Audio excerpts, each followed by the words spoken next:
forefront of best practice. The MRL consistently analyzes, works in schools and classrooms, and always presents research that reflects the current knowledge base of the best practice for enhancing student achievement. Our mission is to provide the best research, our continuous development, and to work with teachers within that fashion. At this time, we'll go ahead and turn this over to Dr. Marzano. Dr. Marzano, please take it away. Thanks, Steve. I appreciate that. And my welcome, too. Now, I just want to make sure that we can, I might have a little technical glitch here. Cindy, the PowerPoints aren't changing on my screen.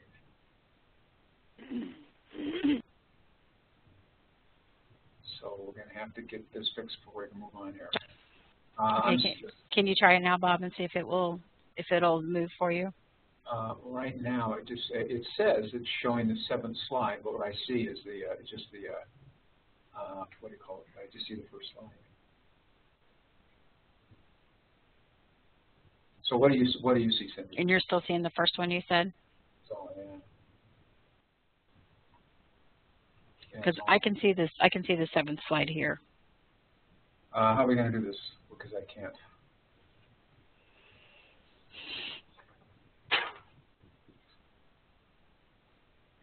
Okay. Folks, you just talk amongst yourselves while we figure this out. Okay.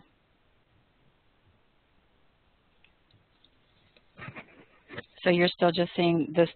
Which slide are you seeing, Bob? Seeing the first one. Yeah, and I have no control over the slides now. Okay, you should have because you're a presenter. So. Yeah, unfortunately, that's not happening. So what do we do? Okay, hold on just a moment. Should I use slides on my computer? Should I try that? Yeah, if you've got them, you can go ahead. You're welcome to load them up there. On the Quick Start tab right here, can you see the Quick Start tab? No, I can pull them up here on my computer. Okay, it's right there at the top. Quick Start, hold. No, this is quick training. No.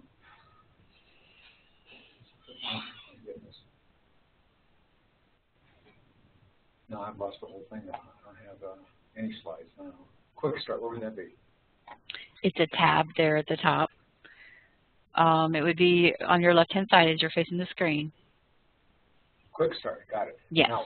And that will, if you click on the present document, that will allow you to you can actually load the presentation into the screen, or you can share your desktop and show it that way.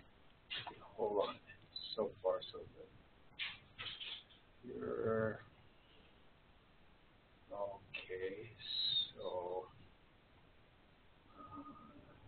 getting close here.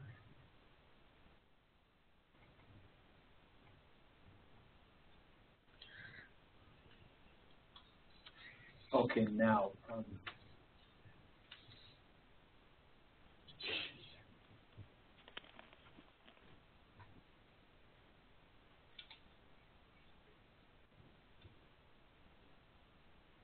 nope. I won't even let me up there.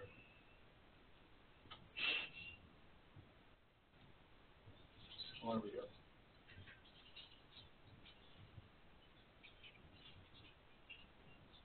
It's not doing it. It's not opening it for me. I can't see it anywhere either. Okay, do you want to try to share your desktop? Share it. I can't even open that desktop. What I can do is I tried from the Quick Start, it didn't work.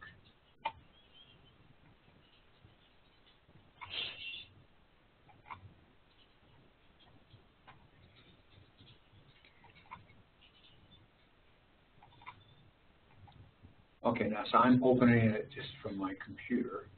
Okay. Got it here, but now how do I get it to? Okay, on the Quick Start tab, you can click on Share Your Desktop, and that will allow us to see your desktop. Quick Start. Quick Start, did you say? Yes, yes. Share Your Desktop. Okay, I just clicked on that. There you go. Now I can't see it. Okay. Oh, so can you see this? Yes, we can see it. Now, if you want to make it big and then start your PowerPoint slide presentation. Okay. So I just. So far, there so you good? go. Yep. And then you just hit enter, and it'll automatically go for you. Great. Thanks for hanging in there, folks. If anybody's left, that is. Oh, yeah, they're still there. Okay. Well, there you go. See, technology is great when it works. Notice the title of this, it's leading the implementation of a school-wide vocabulary program. In essence, it's a school-wide vocabulary program. Obviously, teaching vocabulary is not new. What would be new is to do it at a school-wide or district-wide level. So if you think like that, you know, what would it look like if we did it as a system? Best at the district level can be done at the school level. First of all, vocabulary, believe it or not, was a pretty controversial topic not too long ago. You go back 10, maybe 15 years for sure, and there were people saying, boy, you shouldn't teach vocabulary directly. I don't know why this is dancing on me without me one, but I'll play with it. There were some, 10, 15 years ago, and for sure 20, people were saying the direct teaching of vocabulary, it should not be done. And then there were people who always said, well, and yes, it should be done. Isabel Beck being one of the great researchers in the area of direct vocabulary instruction. Obviously, this presentation falls on that side. Vocabulary instruction has a place in the grand scheme of things. So you could say there used to be vocabulary wars, but they're over now.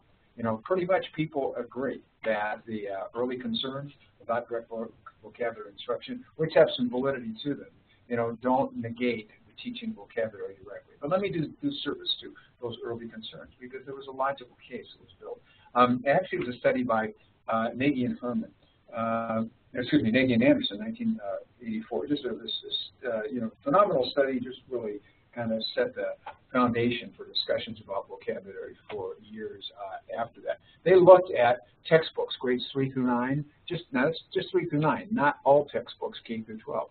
And they found that there were they estimated, I should say, there were 88,500 terms just in grades 3 through 9. Now just do some simple arithmetic, and what conclusion would you come to in terms of how logical is it to teach vocabulary directly if there's 88,500 terms students have to know? And simple arithmetic says it's impossible. You can't teach them all. Now, based on that, people said, well, let's not teach vocabulary directly. Let's make sure students just read widely. Now, that for a long time was the primary emphasis on vocabulary development, have students read widely, as opposed to teaching vocabulary directly.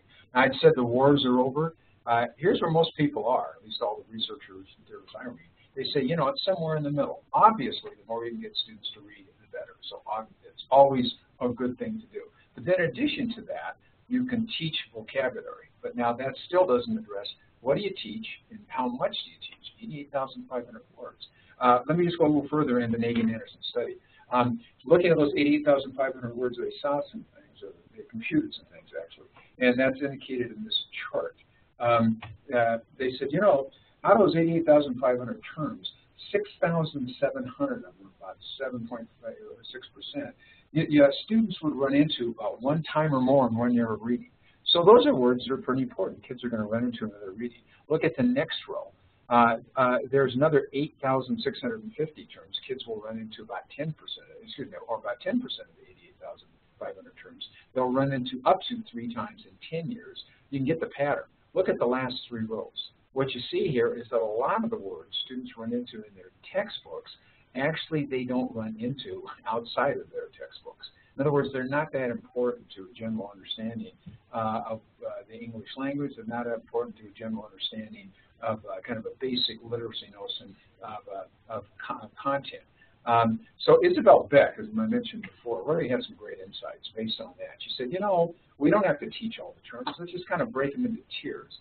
And she hypothesized 3 different tiers, aptly named Tier 1, Tier 2, and Tier 3. And she said, Tier 1 words are those terms that are highly frequent in the English language, so frequent that you probably don't have to teach them if students come from a background where they primarily, where their native language is English. It's going to be frequent enough watching TV, talking to friends, reading books, et cetera, they have to teach those terms. Then there's Tier 2 words. And Tier 2 words are important to the English language, important to understanding content, but probably not taught that much. probably not that frequent, not frequent enough that you could assume kids are going to know them. And there are these then there's tier 3 words, and tier 3 words are very, very infrequent. You know, kids will and there's very little likelihood they're going to run into these words in just the normal course of the year, reading, watching TV, talking to friends, et cetera, et cetera. Now, tier 3 words also include subject-specific words, like words that are important to math, and science, but not important to kind of the general vernacular.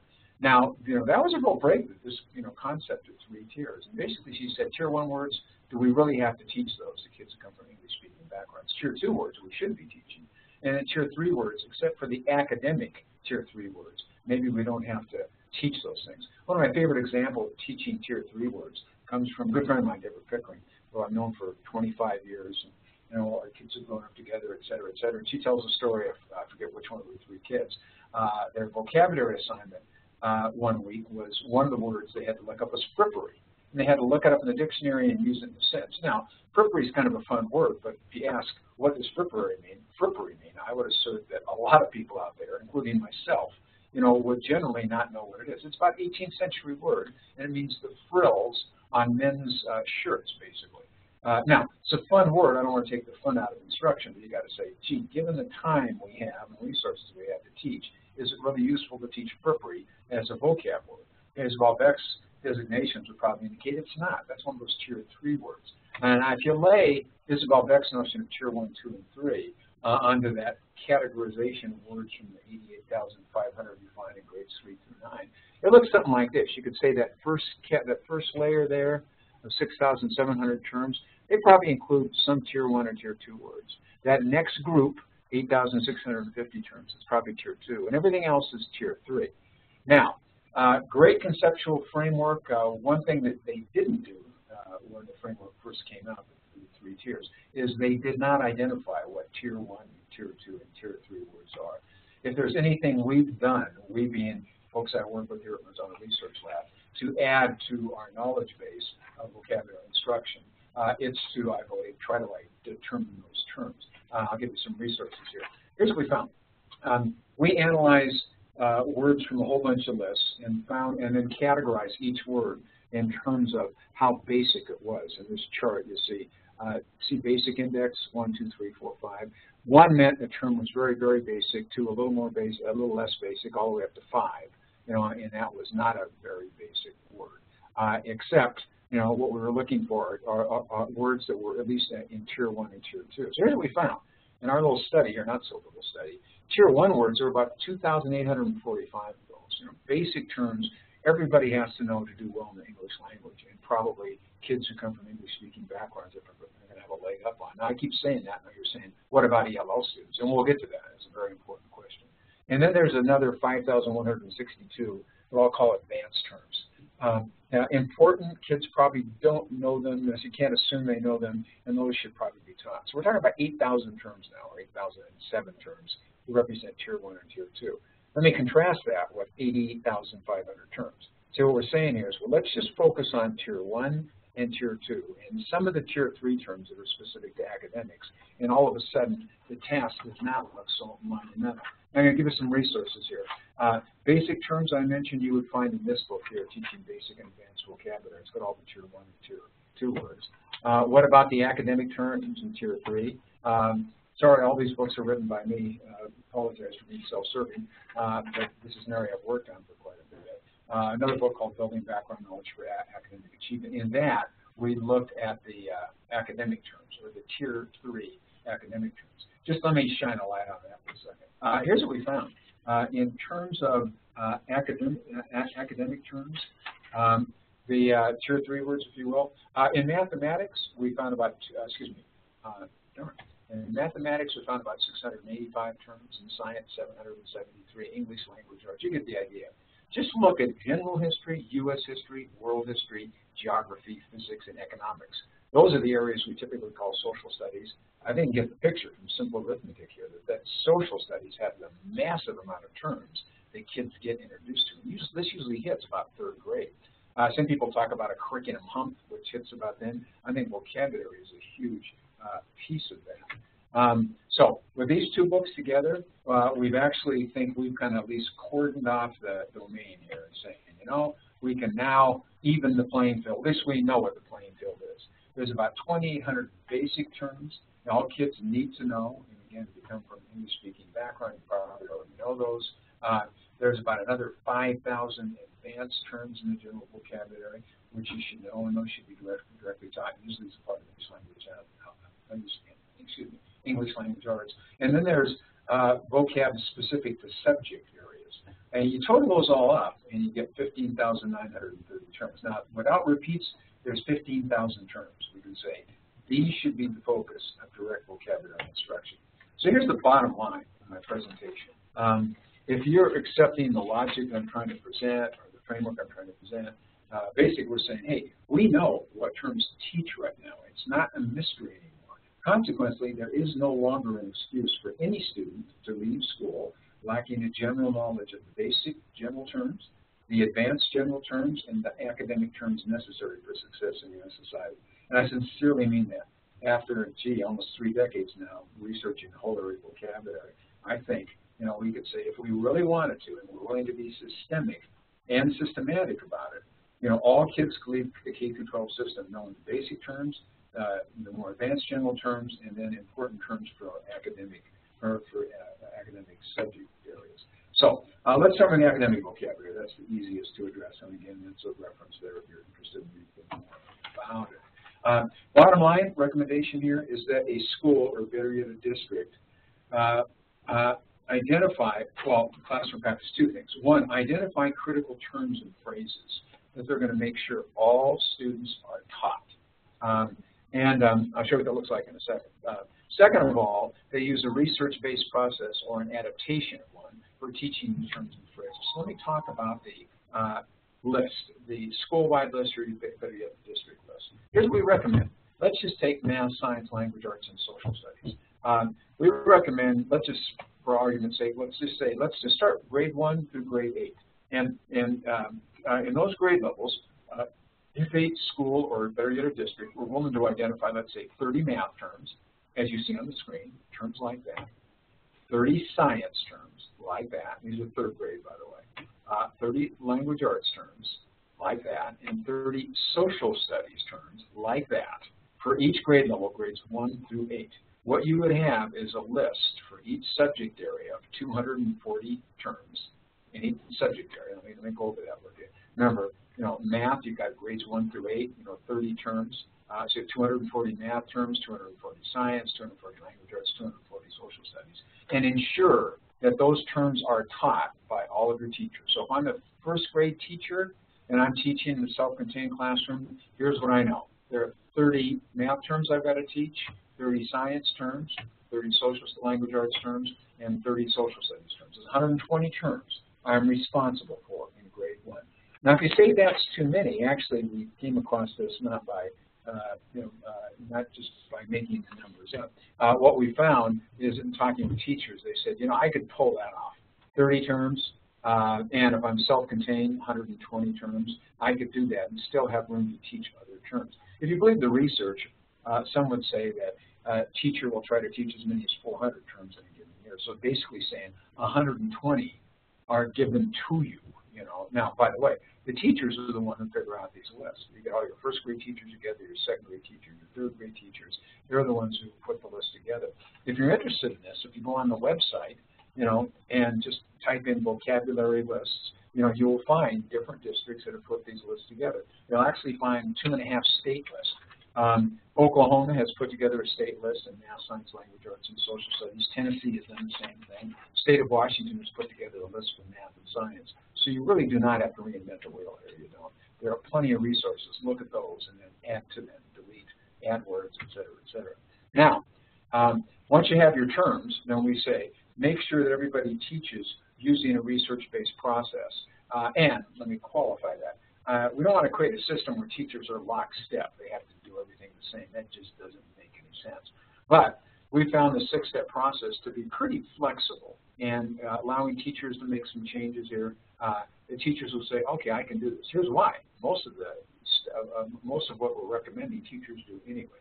Now, notice the 2 categories here. Step 1, 2, and 3, that's one category. Step 4, 5, and 6 is another category. Step 1, 2, and 3, that's what we recommend when a word is being introduced. Now, just look at that. I'll give you a second to read it. And I would ask you, what's missing from this in terms of typical vocabulary instruction? And the answer is there's no find the word in a dictionary and write the definition. Notice it starts with the teacher providing a description, explanation, or example. Students restate the description in their own words, and then students are asked to construct a picture, symbol, or pictograph. So that's different from traditional vocabulary instruction. Let me stay with that for a little bit because it's very important to us. If a word is brand new, students really don't know it, probably one of the worst places to start is the dictionary. Dictionary definitions are not written for the person trying to figure out what a word means. So we say in the very beginning, it's okay to present examples, descriptions, something that kids can easily understand and get their head around. That's step one. Step two, that's where students take what was presented to them and write it in their own terms. I'll show you an example of this in a second. And then step three is students create a picture, symbol, or pictograph about the new term.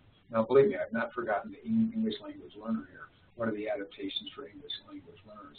If I'm an English language learner and you're trying to teach me a new word in English, well, let's say it's a word that I actually know in my native language. I just don't understand what the English word is for that. You have to augment those first three steps. And instead of asking students only to create a picture, the teacher also presents a picture too. So step now one, you add a piece. The teacher provides a description, explanation, or example of the new term, along with pictures about the word, which you can download from the internet. Now, it makes pretty logical sense that if you're teaching a non-native English speaker a new term in the language that's not their first language, showing them pictures that represent the term is going to help a lot. I always like to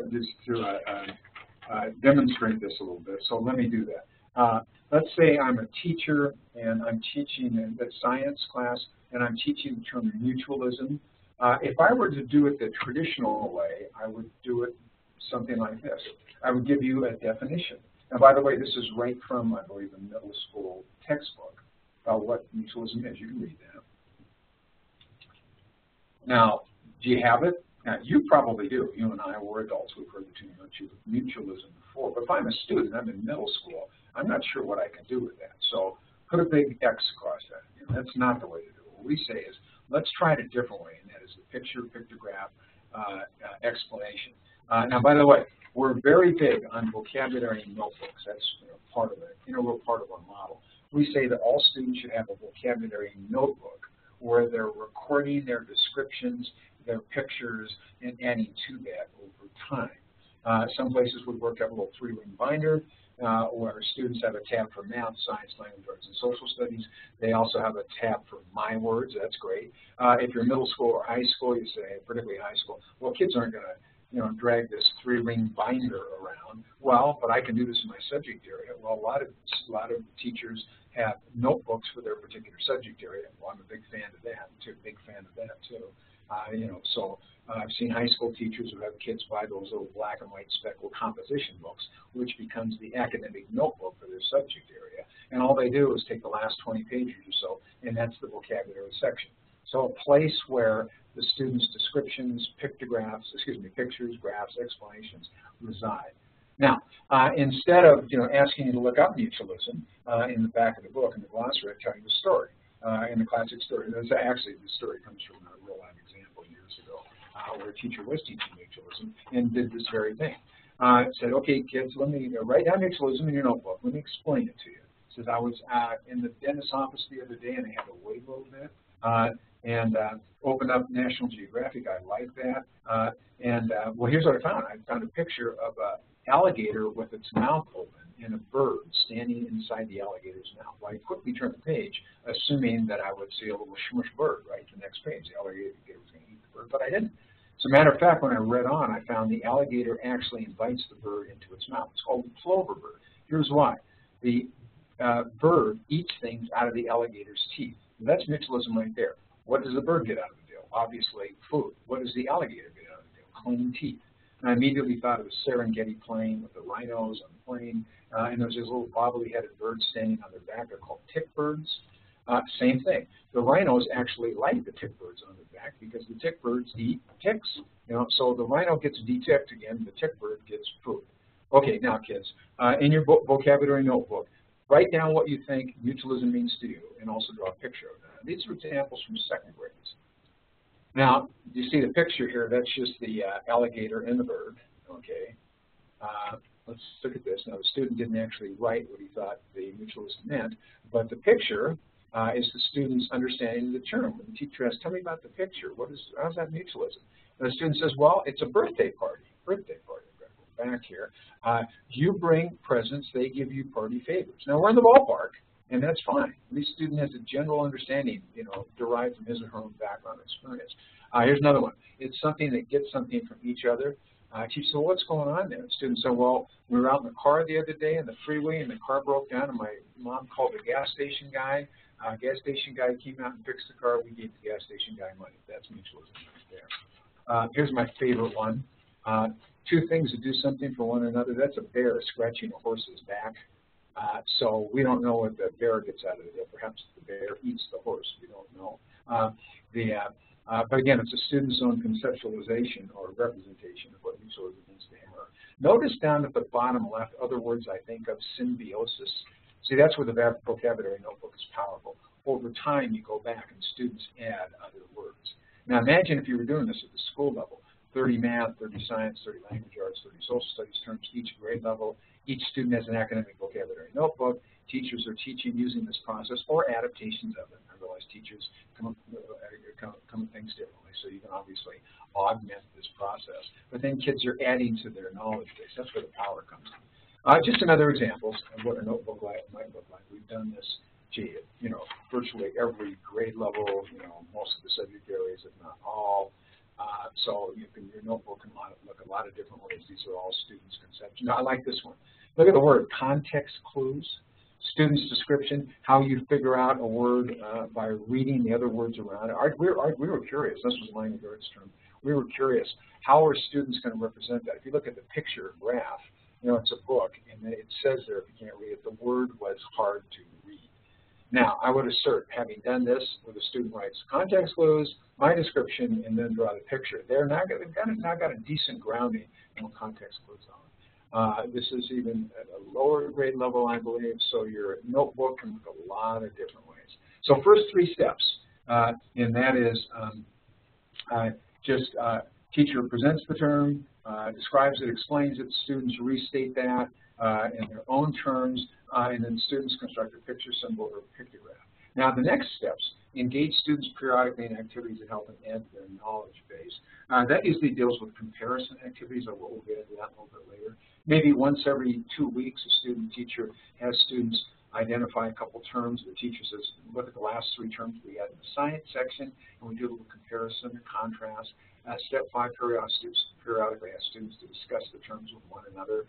One of the best strategies for this, I call it, it's called give one, get one, where I might ask each student to find a buddy, bring your notebook with you, look up the last 2 words we did in mathematics, and give one, get one. That's what that means. I get something from you that I didn't know about the term, you're my partner, and I give something to you too, you get something from me. The teacher can also ask students to identify questions they have about the terms, those questions are posed to the whole class. Teacher answers the questions. Students then go back and answer the notebook. Step 6 is my favorite, although I won't be able to demonstrate it with you given this format. And that periodically involves students in games. So there's a ton of games that can be used to review the terms. Maybe you do it once a week. By the way, I've never run into a kid who didn't enjoy the games. You organize them around vocabulary, so there's versions of Jeopardy and Family Feud. Virtually every TV game that's out there can be used to review terms. It's a lot of fun, and more importantly, students get an exposure to the words again. So, school-wide approach, that can be vocabulary. Identify the terms, grades 1 through 8. 30 math, science, language, arts, and social studies. Teachers teach those. Students enter those in their academic notebook. We follow the same general process. Now, if you're a high school person, say, what do I do about it? I already mentioned partially what you can do, and that is have a little section of your notebook, your academic notebook that's dedicated to vocabulary. I've seen some high schools where they have a freshman academy, they might call it. All freshmen are put together. You could use that as your emphasis on vocabulary, where you've got your list and you want to make sure that all freshmen know those terms, because those terms are the ones that are going to be used, you know, in the subject areas they take sophomore, junior, senior year. Now you don't have to teach all terms. Pretty easy to sampling those terms that give students a little quick test to see whether they have the terms or not. If they don't, then you make sure students are taught those terms. And I hope you get the systemic approach. That's the powerful thing. So far, I've really said nothing new in terms of strategies. Teachers have been doing this for years. What would be new is if we did this as a system, as a whole school or maybe in a whole district. Let me go to the basic terms, though. Remember what we found is there are 2,800 about general terms that are very, very basic, and then there's about 5,000 general terms that are more advanced. Now, you know, those are available if you want to take a look at that book. But you still can't teach 2,845 terms in isolation. That's still too many. So here's what we've done. And the book that I just showed you, what we put them together is we put them together in clusters, groups of related terms. In fact, there are semantic clusters. In fact, there are 420 semantic clusters of basic and advanced terms. Let me show you what they look like. We actually ordered the clusters, too, in terms of how frequent they are. So cluster number 1 is the group of words that are most frequent in the English language. They're modes. The cluster number 10, cluster number 10, cause-effect relationship markers. Okay, because, by, for, since. And actually, the first 30 clusters are very syntactic in nature. You know, prepositions, conjunctions, modals, articles, things like that. And you might find that those have to be taught in a different way. Those are a little more drill and practice, unfortunately, because they're not so meaning-based, they're more syntactically based. Once you get past, you know, about cluster 30, all the rest of the 420 represent, you know, areas of related words. For example, let's go to cluster 102, bodies of water. Here's what you see listed. Go back. The ones in red are the basic words. Lake, ocean, puddle, river, sea, stream, bay, creek, pond, and probably get a feel for it. Those are very frequent in English language. Students need to know that because they're going to learn those a lot. The other terms in this cluster are the more advanced ones. Brook, cove, current, delta, gulf, tide, eddy, estuary. You can see that these aren't as frequent. And you can get by, you know, not knowing what all these are. My guess is that probably maybe some folks, you know, come a little fuzzy on what an estuary is versus a fjord. We just don't run into these then. So for sure, teach the basic ones. And then if you want, solve them with a few of some of the advanced words. Cluster 243, lack of value, bad, awful, evil, terrible, wicked, worse, worst. Okay, those are very basic. You got to know those. You're going to be in trouble if you don't. Notice some more advanced. Absurd, absurd, corrupt, foul, grim, horrible, inferior, negative. Now, here's the reason we put them together in clusters of semantic words. When you have words organized this way, when you teach one word, you can also teach more than one word because, see, they're related. Typically what you'll find is within a cluster, students will know some of the terms. So the new terms now are not presented in isolation. They immediately know that wicked is somehow related to bad. So if they're not familiar with wicked, they're probably familiar with bad. So it adds a lot of context here, even though you're not reading it in the sentence. And in fact, I go so far as to say, is there more contextual cues as to what a word means when you have words in cluster than you do in a sentence. You know, if it said the witch was wicked, that's the sentence a student runs into. That doesn't give you much information about what it means. However, if wicked is in a cluster called bad, awful, evil, terrible, wicked, worst, and worst, you probably got a pretty good guess as to what it means. So if the cluster approach can help a lot in terms of providing guidance. Now, if you're interested, we do have an assessment that goes along with this. We call it the snapshot assessment to kind of place students on this 420 semantic clusters. Actually, I won't go into that right now. Let me go into the instructional part of this. Back to the 6-step process, where you pretty much use the same process with some adaptations, you know, for the words in the clusters. And let me illustrate the adaptations. So first of all, step 1, step 2, step 3, pretty much are the same. Exemplify the word, ask students to restate the term, and then create a picture, a simple pictograph of it. Step 4 changes a little bit, though. Notice it says engage students periodically in activities that help them add to their knowledge base. Well, actually, if words are in the clusters, now we say for sure, just do some type of comparison activity. Now, here's why. if the words are already in semantic clusters, it's very easy to come up with comparison activities. So comparing, we all know what that is. It's identifying, describing how things are similar and different. Okay, now, a lot of ways of doing this. I guess as many of you already know these, but I'll just go over and show you in the context of what it would look like with semantic clusters. These are called sentence stems. A and B are similar because they both, A and B are different because A is blank, but B is blank. Actually, people have used variations of this. It was actually Deborah Pickering who came up with this particular format about 10 years ago. It works very, very well. It was designed to be used with younger students, like primary students, but we've seen it used by, students, like high school students too. So let me play this out here. Let's say that I'm teaching using the semantic clusters. I'm cluster 243, lack of value, bad, awful, evil, terrible, wicked, worse, worse. Now I can use sentence stems to display that out. Bad and evil are similar because they both. Bad and evil are different because bad is blank, but evil is blank. Now, if we weren't, talking over, technology here, I would actually have us do these and see what happened. Here's how I would assert. You're going to find that it's easy to come up with the similarities, and that's always pretty straightforward. But it's not so easy to come up with the differences. And actually, when you're looking at differences, that's when you really get into fine distinctions. See, my guess is that, not many of us have thought, well, what's the difference between bad and evil? But if we look at how they're different, similarities, while they're not good things that happen to us, they're things we try to avoid. Pretty straightforward. Differences, though. How is bad? How are bad and evil different? Well, some people would say, well, bad is something that's more time-specific. It's something that just happens now. Evil is more long-term in nature. Some other student might have another way of looking at it. I would assert if we did this as a group, even if we did it for just 5 minutes, we would walk away with a deeper understanding of bad versus evil. It's the comparison of items that really gets you to see what are the distinctions between the items. So sentence stems can be used. Win and a victory, same thing. Imagine we do with academic content, fractions and decimals. Now this gets a little tricky here. Fractions and decimals, how are they different? So these are high-level activities, even though they're common activities. Monarchy, dictatorship, you get the idea. Let me go to one of my favorite, and again, many people have used this. I'm sure you all have, or the vast majority of you. Comparison matrix. You put the items to compare in the columns, item 1, 2, and 3 up there, and then the characteristics on which you can compare them on the rows. The reason I like this is because you're not just limited to 2 things. So to illustrate this, I'll go to cluster 1 and 2, bodies of water, lake, ocean, puddle, river, sea, stream, bay, creek, pond. Now with the comparison matrix, notice what I've done.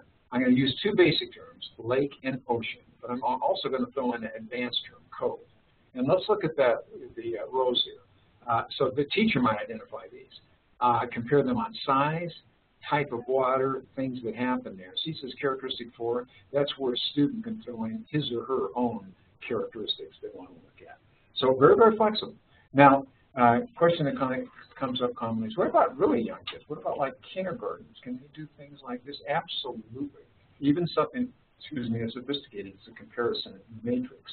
Let me show you that. Comparison matrix, these are kindergartners now, and the unit that this was in was a unit on baby animals and adult animals. And here's one, I think the students were working in groups. So here's one comparison matrix. So this is, let's see, adult whales and baby whales. CLR, that stands for color, that's actually fins and size. So you can see adult whale, color blue and blue. Notice the equal sign for the same. Fins 2 and 2, and size big and small. So that's not equal. Remember, these are kindergarten students. Now, once the students had completed their comparison matrix, and they then dictated a sentence summarizing what they learned. Now the teacher obviously wrote what the students dictated. Grown-up whales and baby whales are mostly the same. One's bigger and the other is smaller. Both have fins. Let's do another kindergarten student. This happened to be adult rhinos and baby rhinos. HN, that's horns. 2 with the adult versus none for the rhino. Size, and big and small. And they're not equal. They're ears, big and small. Now you get the idea. Even young kids can engage in comparison activities, and comparison matrix is a great strategy for that. Again, excuse me, have a bit of a cold here, as I mentioned. Students dictated their sentence, rhinos are big, they are powerful, but baby rhinos are lower than grown-ups. The grown-ups have a horn. Some other examples. Now, if you want, instead of the 420 smaller clusters, we've also organized those clusters in what we call superclusters, and there are about 60 of those. For example, supercluster 10 is animals, and that's comprised of these smaller clusters. Cluster 32 is birds, 35 is baby animals, 64 cats and dogs. You get the idea. Again, you'd have to consult the book that I just mentioned, but if you wanted, you could organize the terms into these bigger categories, animals, let's say, and teach a lot of basic terms all related to that category. Now, here's what I consider to be a reasonable solution in terms of addressing this issue of vocabulary. You're the one, of course, has to decide whether it's reasonable or not. Let's take a look at it. I'll read it to you just to make sure my slide doesn't advance on me, as it has been without me wanting to. A district list of vocabulary terms in math, science, social studies, and language arts is considered mandatory for grades K-8 or 1 through 8. And then general advanced vocabulary terms are taught as a regular part of classroom instruction as they are needed. That duty usually goes to the language arts teacher. Students who require instruction in the basic terms are provided with extra instruction, e.g. after school or group with special instruction during the day. Now, again, that's what the students who come from an English language learner background, or we're trying to teach them words not in their native language. They don't have a lot of experience with the word. That if you were willing to have some extra instruction for those students, what you could do, I would assert, is over a period of time, or a period of years, you can guarantee that all students would have experience in the basic terms, the basic terms are important to the English language, the more advanced terms that are important to the general terms in the English language, and also have a foundation in the important academic terms that give them kind of a literacy base for the subject areas. I'm going to go back to where I started. See, I believe there is no longer an excuse for any student to leave school lacking a general knowledge of the basic general terms, the advanced terms, and the academic terms necessary for success in schools. Let me just pause a little bit on this and just go into it again. I really think if we were willing to work as a system, and say, okay, teachers have taught vocabulary forever, but we've always picked our own words. The tricky part here is just, well, not the tricky part. The straightforward part is identifying the terms to teach. Again, we think that our work in those two books has helped that a little bit. We've narrowed the field. There's not 88,000 or 100,000 words anymore. It's more like 15,000, and that's academic terms and general terms. If we're just willing to make sure that students knew those terms, you could guarantee, that students would walk out of a K-12 system knowing those. Now, for years, I've been an advocate of vocabulary instruction, even when it wasn't popular. I am so convinced that for some students, that's what stops them dead in their tracks. It's not their motivation, it's not their knowledge base, it's basically, well, in a sense, in my terms of vocabulary, it's basically some vocab terms to stop them dead in their tracks. And we keep teaching vocabulary, but as I exemplified with the illustration of using frippery, sometimes we teach a lot of terms that really aren't going to be very useful to students. So, fairly straightforward. Now, we've got some workshops coming up we're going to show you here. If you're interested in this topic in a little more depth that you might go to. Prior to getting into when and where those workshops are, I'd like to take some questions. So, Cindy, I'm assuming people have been sending you questions? Yes, they have. I'm going to send it over to Steve, and then he's going to take over and give you all the questions that you're going to need. Yeah. So we got some time here to take 4 or 5 questions, Steve. Mm-hmm. Okay. All right. I'm just waiting for the screen to pop up on my end. Okay. I have not seen the questions yet, Dr. Marzano, so I'm just getting those now. If you want, Steve, you can go ahead and go over the workshops that are coming up. Okay, I need to. Can you pull it back up on the presentation on my end? I don't Yeah, just click on that Schoolwide Vocabulary tab there at the top. Okay. Okay. And that should bring it right up. And then just take it down to that screen. Right.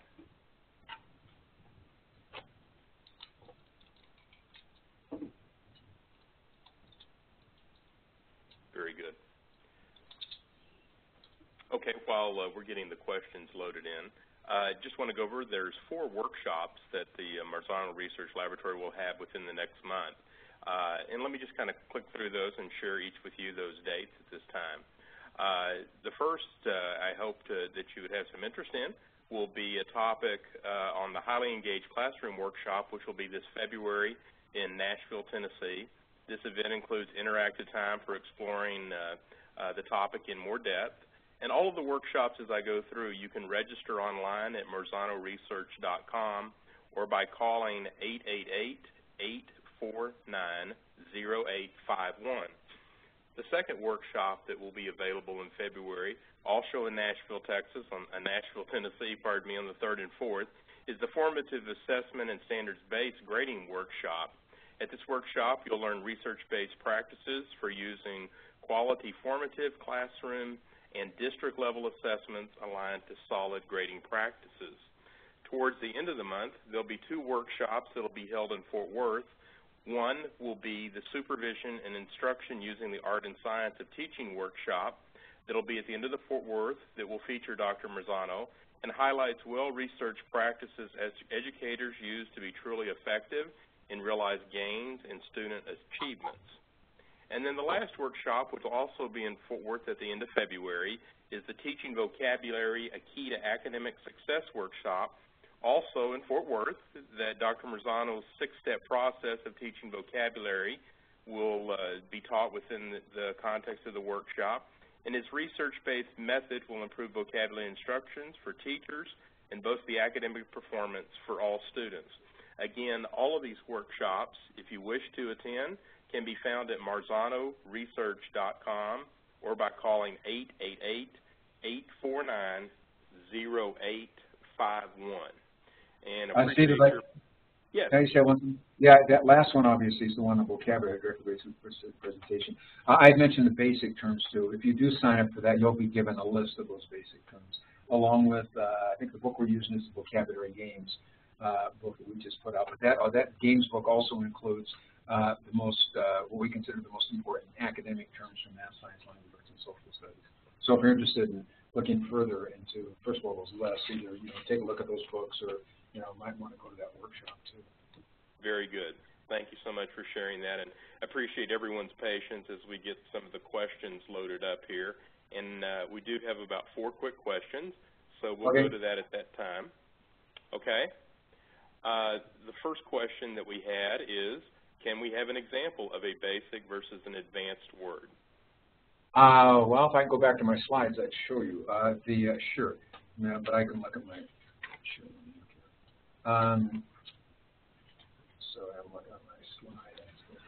Do you know what the slide number is, Bob, and we can load it up for you? Oh, any of those ones I was just doing. Let me look. How about slide 48? 48.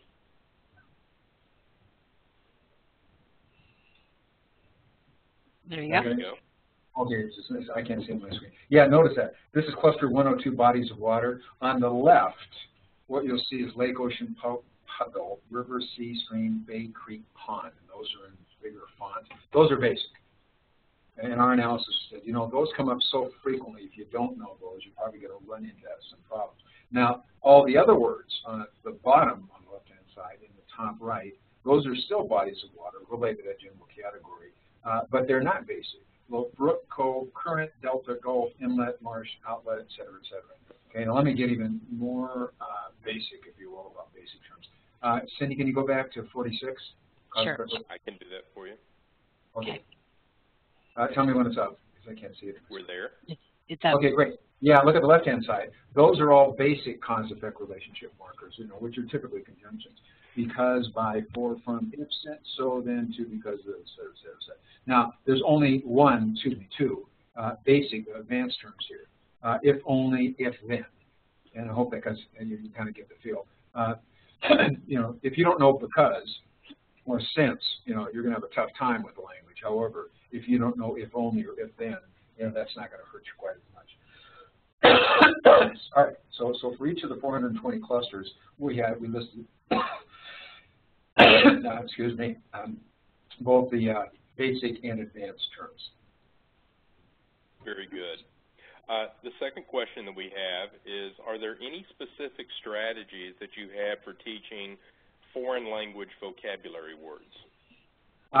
Yeah, well, that's not that I have. They've been out there for a long time. I got to make a distinction. One is when it's a foreign term, but I actually know the concept in my own language. That's one thing. It's a very different thing if it's a foreign term, and I also don't have the concept in my native language. Let me take the easier one first, and that is, it's a foreign term. I know the concept, I just don't have it. I'll pick a real easy one. Casa in Spanish for house in English. Well, I'm a native English speaker. I know what house is. I just don't know casa means about the same thing. There are very specific strategies for that. Actually, one is called the keyword method, where it's been around for years and years and years. It's a little formulaic, but it works. Basically, the keyword method is you take casa, which is the target word, and somehow we want to relate that to the house. How do we do that? Well, think of something that casa sounds like, that relates to house. Well, excuse me, first of all, just think of something that casa sounds like that's very concrete. Casa case, a case, casa case, that's easy to remember. So I'm still not there. Well, here's what I do. The student then, in his or her mind, pictures a case like a suitcase, but with that suitcase, now the teacher would lead the student to this. That suitcase now turns into a house, and here's how. There's a roof that's being built. You can see that, okay? And it gets a little bigger, a little longer, the case. Now there's a little front door, and you open the front door, and you walk inside, the living room, and the teacher leads the student through that. And in the student, in his or her head says, casa, case, house. That's what's called the keyword method. Now, you say that's formulaic, and it is. And boy, that's a long way to get to from casa to house. But here's what happens. First time the student runs into casa on a test, or vocabulary quiz, casa, I don't know, oh, casa, case, house. They make the connection. Once they've done that a couple times, it goes casa, house. You don't have that intermediary scaffolding. Okay, so keyword method and variations of that have been out there for years. They're actually, the keyword method is designed for technical terms and foreign terms for which you know the concept. Second one's harder, and that is, how do you teach the concept along with the term? Well, you start with the concept. So if I'm really teaching something students don't know, like mutualism, okay, they not only don't know the term, but they don't understand what it means. And I spent a lot of time on those first three steps, okay, and that is, sorry, getting them explanation, they understand, getting them pictures of it, and then you add some of those other steps to how is mutualism different from or similar to symbiosis, other terms that are in that same general category. So that's much, much harder. It really is, and there's no simple way to do that. The other one, like I say, very specific strategies. You might just look up the keyword method, and there's all kinds of variations on it. Very good. Our next question is, what tips would you have for helping teachers narrow the list of terms and to help align them across grade levels? It seems many don't know where to start, or they're worried about what should be taught at other grades or what is needed in the future grades. Well, for me, that's the whole area, the whole aspect of how do you set up your vocabulary lesson. Here's what I found. First of all, again, take a look at what's already out there. You don't have to reinvent the wheel, but you do get your teachers together. And typically at the lower grade levels, it's by grade level. All first grade teachers together, looking at math, science, language, arts, and social, all second grade teachers, et cetera, et cetera. They take their first crack at it. And then what you do is put them, now once you get them in the middle school, certainly high school, upper grade levels, let's say, then they break out by subject area. So it's math people looking at math, science, et cetera, et cetera.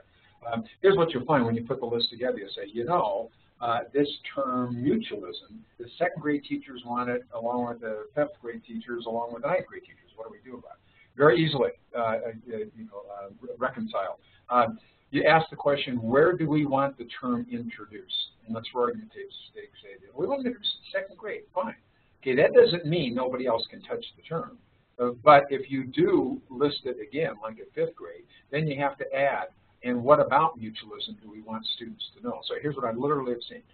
In their word list, if the word mutualism is on the second grade list with nothing after it, basically it says we just want them to have a general understanding of what mutualism is.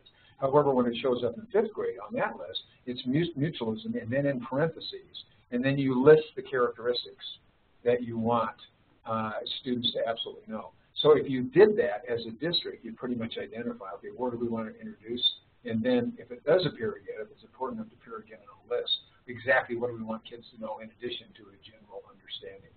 Hope that makes some sense. But it's teachers working together to come up with this system, that really helps students acquire a body of vocabulary terms that are going to be useful to them in the general world and in academics. Very good. We'll take one final question here, and that is, in your research, have you found that this method of vocabulary implementation is effective even when teaching urban students who are typically 3 to 4 years behind grade level? Absolutely, yes, actually. The first study we did, and we've done about 50 of those. First one, though, we did through ASCD, and I believe the reports are still on their website. And we had, I forgot, I want to say about 1,400 students. I might be off in that, but it was somewhere in that category. But there were a lot of English language learners. There were a lot of free and reduced lunch students. We had an experimental group, control group. That's when to participate, you had to do that.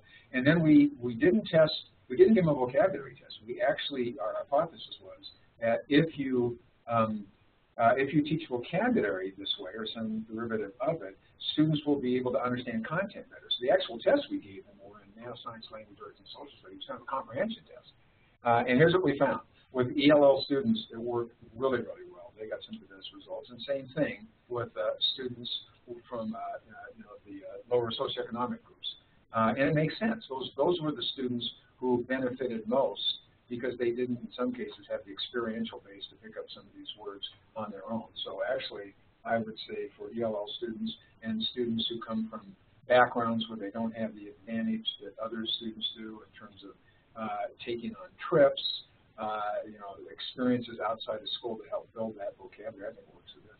Plus, when you start adding things like the games, and they really enjoyed it. My favorite story, again, was my good friend Deborah Pickling. She called me a Saturday morning, and we were working in Chicago schools piloting some of this. And there was a middle school teacher, and Deborah said, you got to listen to this teacher. And here's what she said. She taught in an urban Chicago school, middle school kids who had the reputation of being tough kids, and gangs were a big deal there, and she had taught vocabulary this way. And here's what she played to me. She said she was sick for a week, I believe, and had a substitute and wrote down some vocabulary terms the substitute was supposed to cover. The substitute taught it the traditional way, and then just look it up in the dictionary, use it in a sentence, blah, blah, blah. And she said the kids almost revolted.